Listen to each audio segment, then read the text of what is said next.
morning they wheeled me into the recovery room, I remember staring at the ceiling tiles and counting the water stains.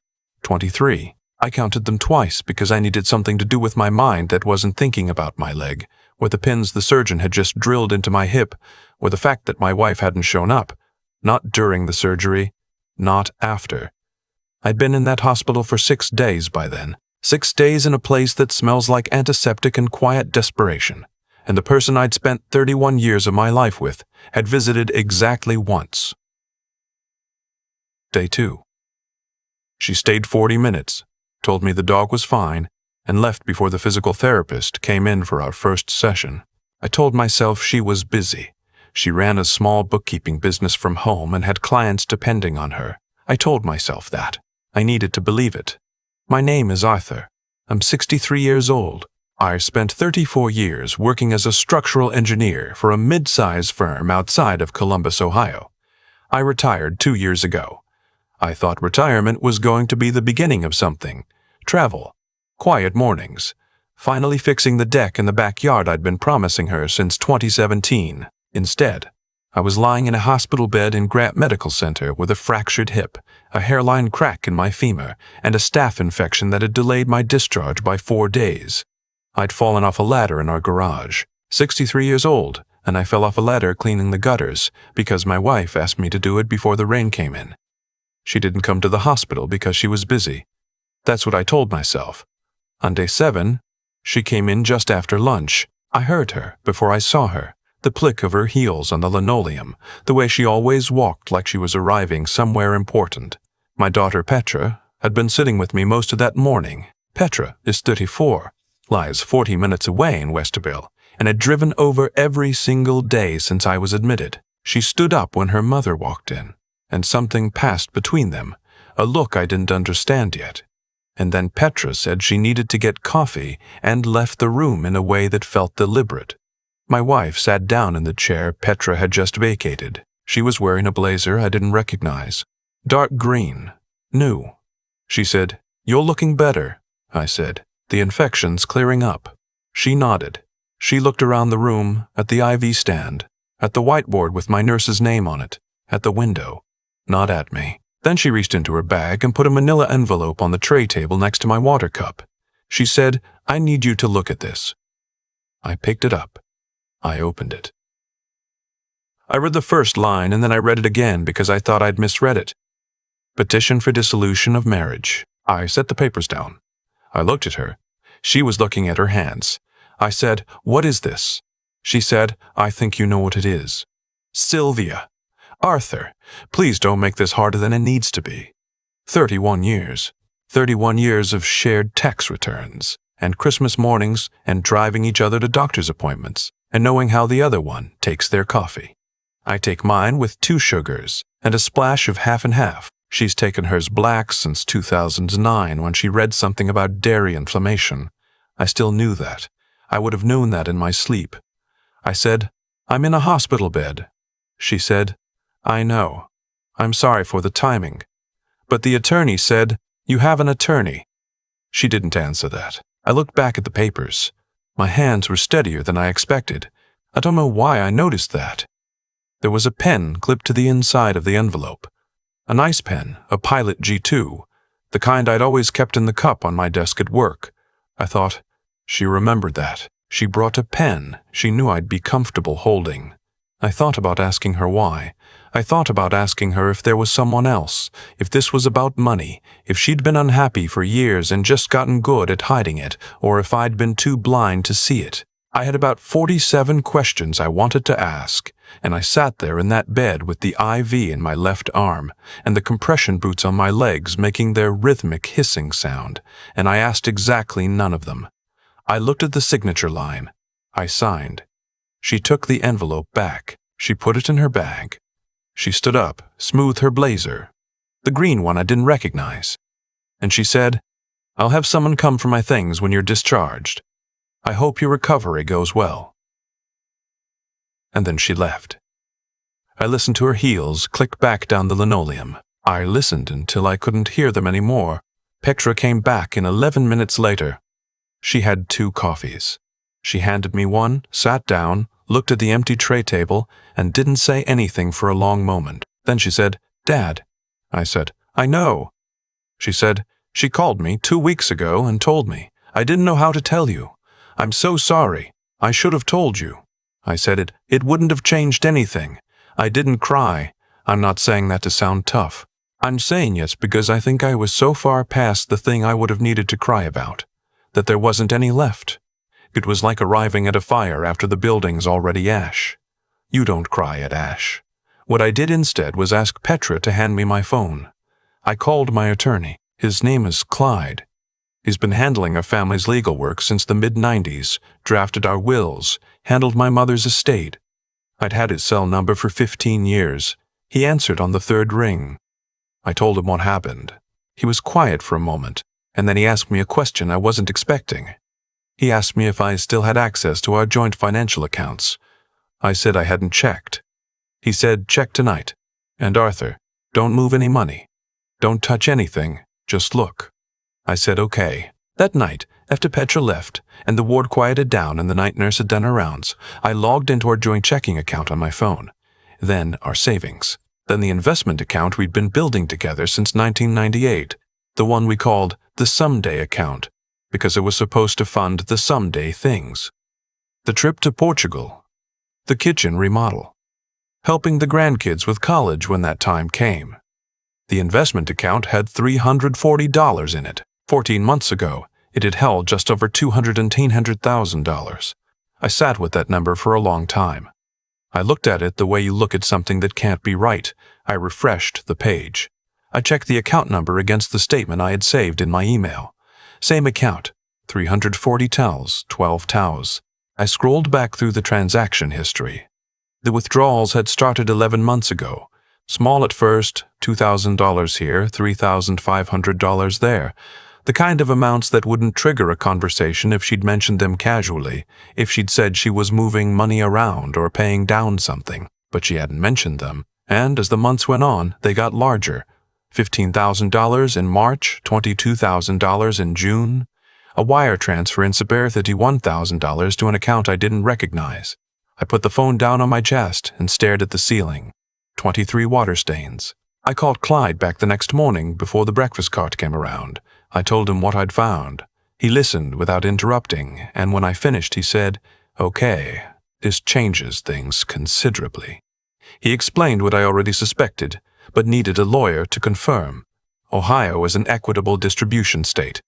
Marital assets, including money accumulated during the marriage, are subject to division in divorce proceedings. What she'd done, systematically withdrawing from our joint accounts over the course of nearly a year, likely constituted dissipation of marital assets.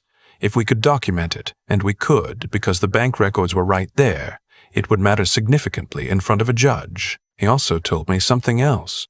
He said, "You signed the divorce petition in a hospital while recovering from surgery, without counsel present. Depending on how this plays out, we may have grounds to challenge the circumstances under which you sign. But here's what I want you to understand, Arthur. The more important issue right now is asset recovery. The signature is a formality. The money is real." I said, "She withdrew $218,000 from our investment account over 11 months, and I didn't notice."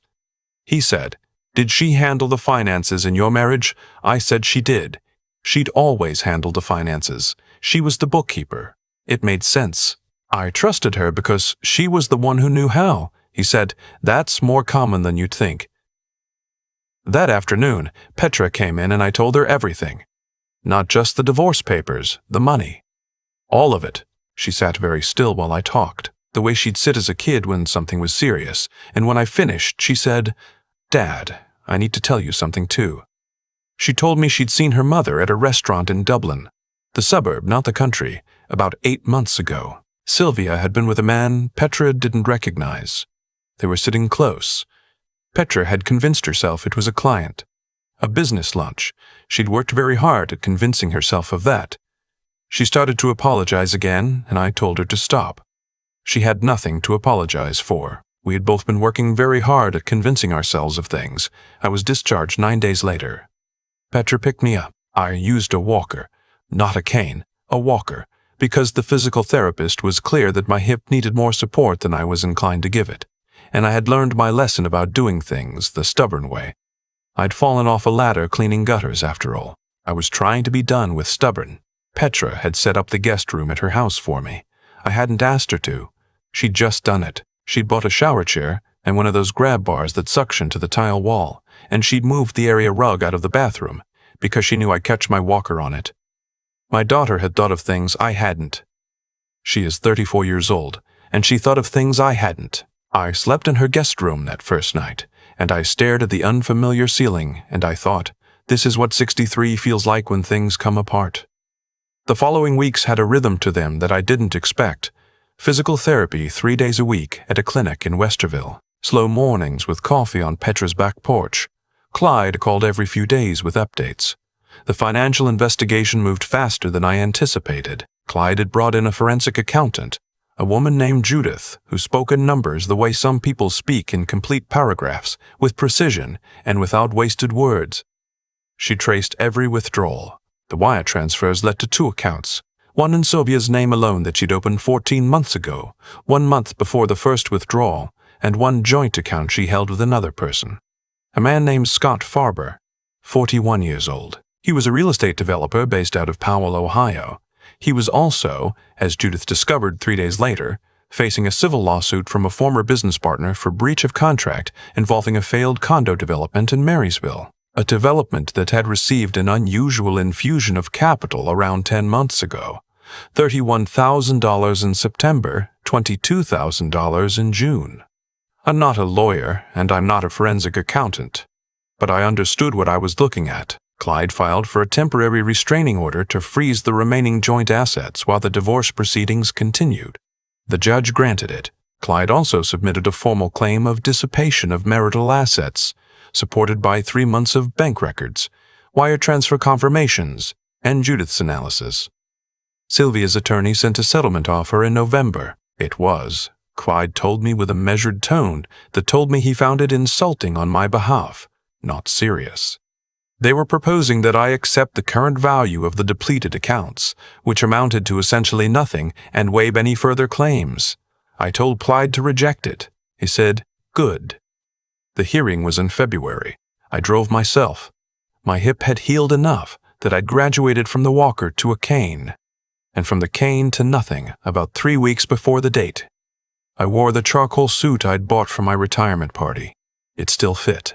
I'd lost a little weight in the hospital, but it still fit well enough. I sat in that courtroom and I watched a judge review the documentation that Judith and Clyde had assembled, and I watched Sylvia sit across the room in her green blazer, a different one from the hospital, or maybe the same one. I couldn't tell anymore, and I felt nothing that surprised me. I had spent 4 months processing what there was to process. By the time we were in that courtroom, I wasn't angry, I wasn't sad, I was just present. The judge ruled that the dissipation of marital assets was substantiated. The $218,000 that had been withdrawn from our joint investment account, our someday account, was treated as marital property that had been wrongfully diverted. The settlement that resulted wasn't perfect. There are limits to what courts can recover when money has already moved and been spent, but it was significantly more than what Sylvia's attorney had offered in November, and it was more than what I would have gotten if I'd simply signed those papers in the hospital and never called Clyde. The divorce was finalized in April. I know people want to hear that she lost everything, that Scott Farber's development collapsed and she was left with nothing, and that justice arrived cleanly, the way it does in movies. I won't tell you that, because that's not exactly what happened. What happened was more complicated and quieter, and, in some ways, more instructive. She got significantly less than she'd planned. The court's ruling effectively clawed back a substantial portion of what she'd moved. The restraining order had frozen the remainder before it could disappear further. Scott Farber's lawsuit, I heard through Petra, settled badly for him, and he sold off 2 properties to cover the judgment. Whether Sylvia lost money in that, I genuinely don't know, and I made a deliberate decision to stop trying to find out. What I know is this. I have my retirement accounts, which were separate property and untouched. I have a settlement. I have a small house I bought in a development outside of New Albany. Nothing elaborate. 3 bedrooms, a garage, a yard that needs work. I have physical therapy twice a week now instead of 3 times, which means I have Tuesday and Thursday mornings free. And on those mornings I have been slowly building the deck I always promised to build. Petra comes over most Sundays with her husband and their 2 kids, my grandchildren, who are 5 and 7, and treat my new backyard like it belongs to them. Which I suppose in all the ways that matter, it does. My grandson has decided that helping me measure boards is a meaningful contribution to the project. He is not wrong. He carries the tape measure around like it's official equipment. I let him.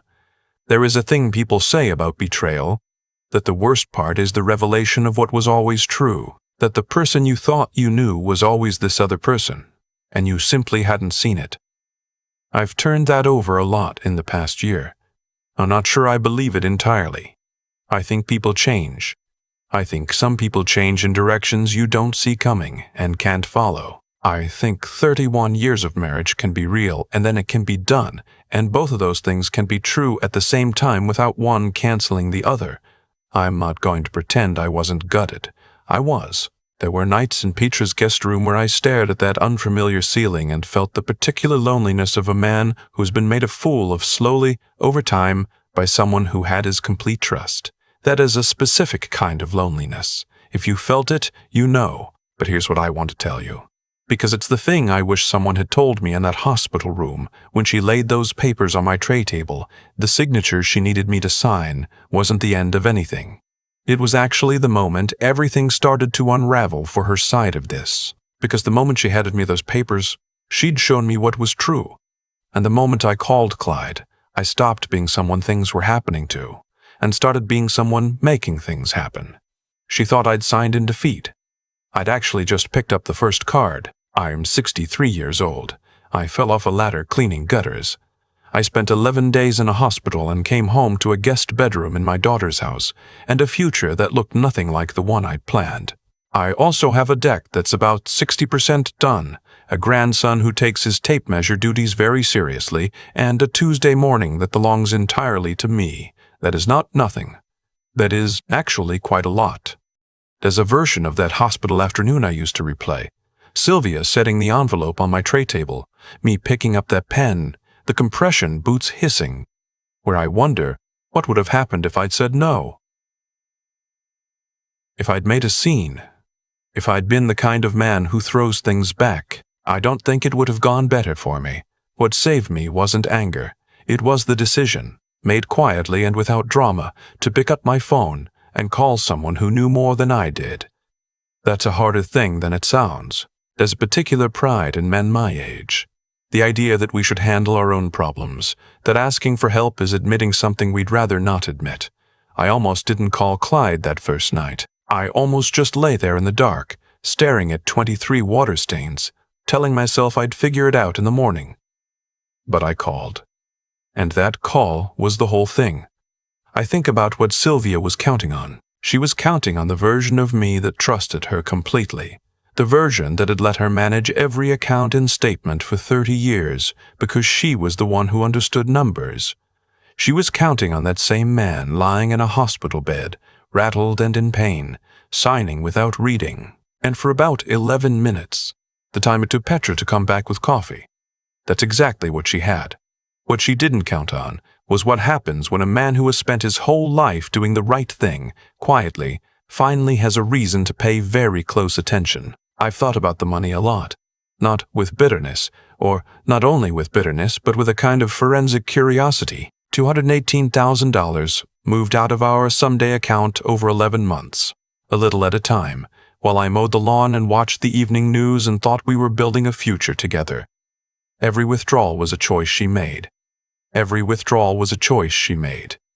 Every wire transfer was deliberate. That's not a moment of weakness or a bad decision made in a hard time. That takes sustained intention. It takes a person who has already decided, on some internal level, that the other person doesn't matter. That knowledge hurt more than the divorce itself. But here's what I came to understand. Slowly, over those months in Petra's guest room, the choices we make in our worst moments are the truest measure of who we are, not who we are when things are easy. Anyone can be decent when life is decent. Who we are when we're in a hospital bed with a fractured hip and no one coming. when the person we trusted most has just shown us exactly who they decided to be. I signed those papers. I called my lawyer. I stayed methodical when I wanted to collapse. I told the truth in a courtroom. Those weren't heroic acts. They were just what remained when everything else was stripped away. Doing the next right thing, then the next one. Clyde told me once, near the end of it all, that what made our case strong wasn't the documentation. That the documentation was thorough. It was that I hadn't panicked. I hadn't moved money, hadn't made accusations I couldn't prove, hadn't done anything that could be used against me. I'd just been steady. I didn't feel steady, but I acted like it. And eventually, I hope, those two things started to become the same. My grandson carries the tape measure around my backyard now, like it's the most important tool in the world. Maybe it is. You measure before you cut. You don't assume the board is the right length just because it looks right. You check. I should have checked sooner. But I'm checking now, and the deck is coming along just fine.